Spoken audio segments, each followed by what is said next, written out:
This is Democracy Now!, democracynow.org, The War and Peace Report. I'm Amy Goodman. A grand jury in Washington, D.C.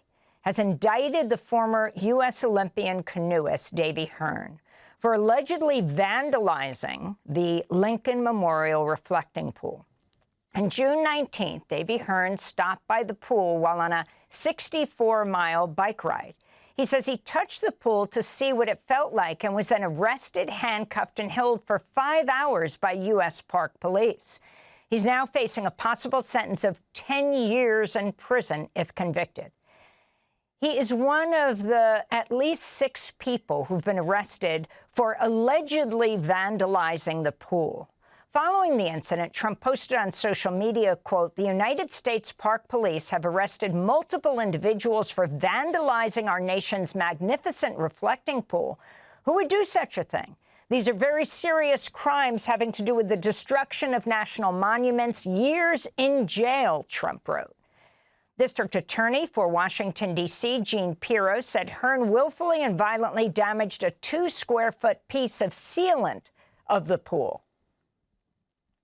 I felt it important to call this press conference because one of the most offensive images that I hold in my mind are the images of national monuments that are being defaced, roped, torn down, graffitied, and damaged by individuals. Today is about accountability for damaging a national resource, a national treasure, and that is the reflecting pool. That's U.S. Attorney for Washington, D.C., Jean Pirro. The reflecting pool underwent a nearly $16 million renovation. President Trump wanted to paint the bottom of the pool American flag blue. The work was completed under a no-bid contract, but then the pool turned green as algae blooms flourished and the bottom of the pool began to peel. Late-night comics started to say that the pool was Mexican flag green. For more, we're joined by Norm Eisen. He's co-founder and executive chair of Democracy Defenders Fund. One of Davey Hearn's attorneys was formerly White House special counsel for ethics and government reform under President Obama and was co-founder and board chair of CREW. That's Citizens for Responsibility and Ethics in Washington. Norm Eisen, thanks so much for joining us. Can you talk about what Davey Hearn exactly was charged with? Mr. Hearn has been charged with vandalism. He's innocent. The charges are outrageous. And, Amy, it should be concerning to every American when on this kind of a basis a felony charge can issue. So we're preparing to vigorously defend the case in court.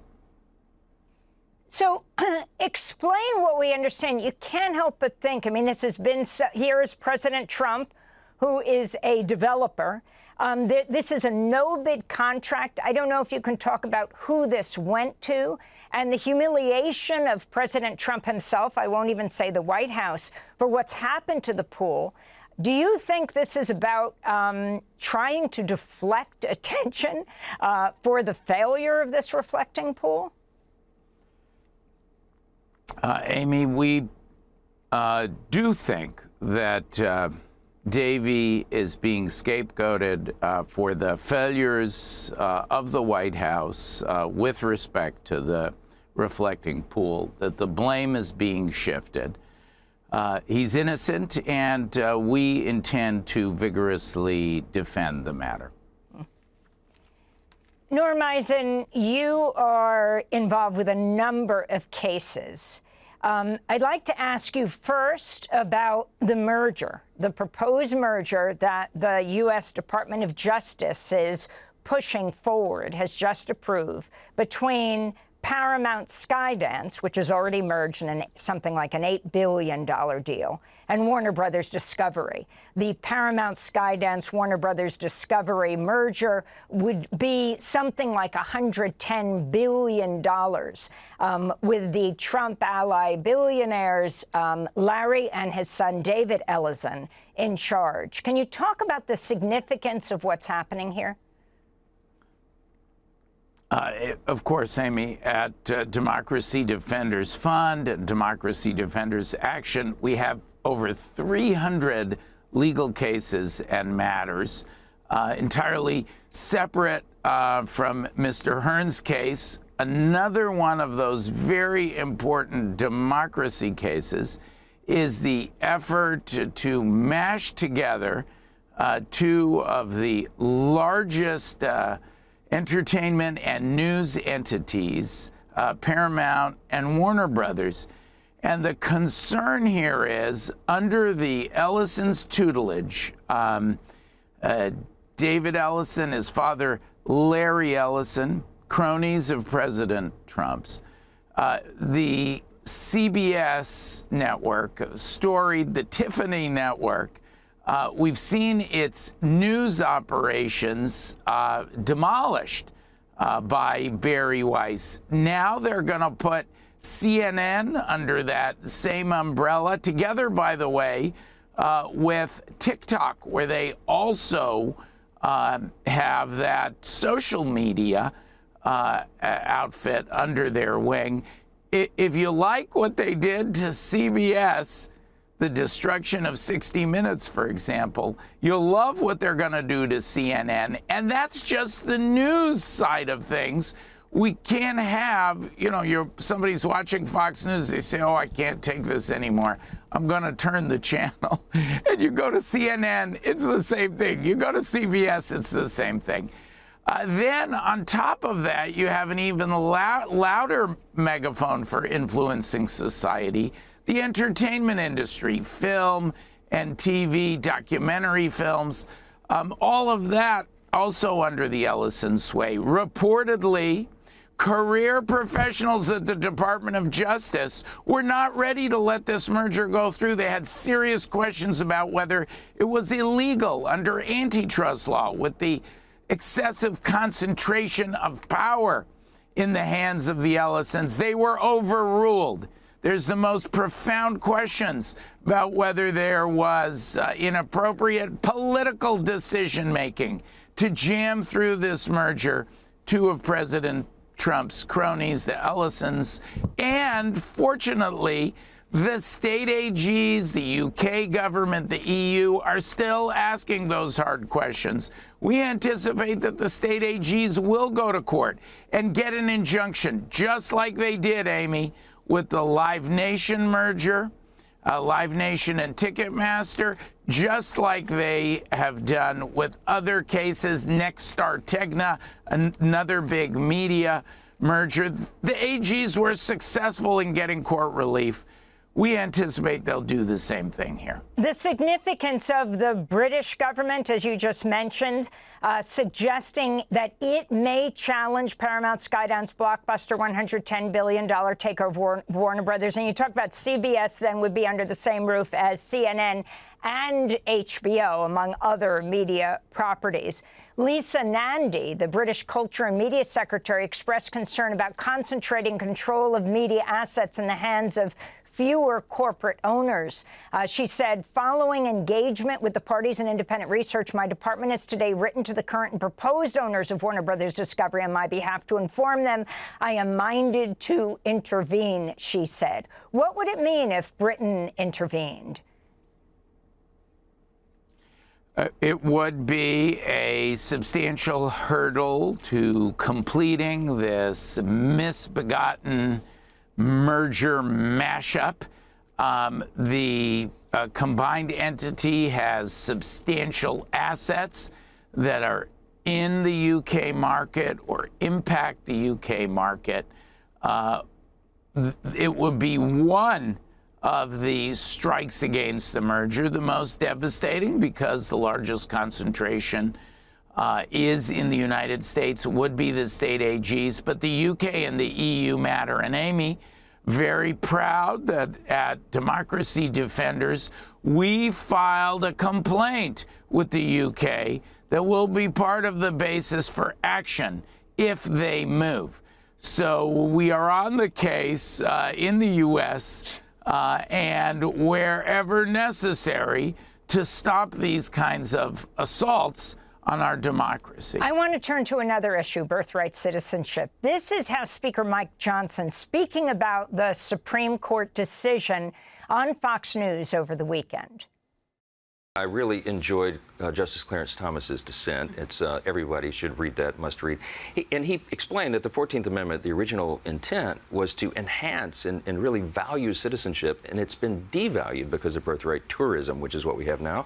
It's a threat to the rule of law and national security. We do need to address it. We're looking at all angles. If there's some legislative fix, we'll advance that immediately. If it's a constitutional amendment, as you know, it takes a little more time. But we've got to address this. It really is a serious, serious issue. So, Norm Eisen, if you can talk about this approach that Congress would pass a law and this whole framing of birthright citizenship as birthright tourism, suggesting there would be pregnancy tests for anyone coming into the United States that's not an American citizen?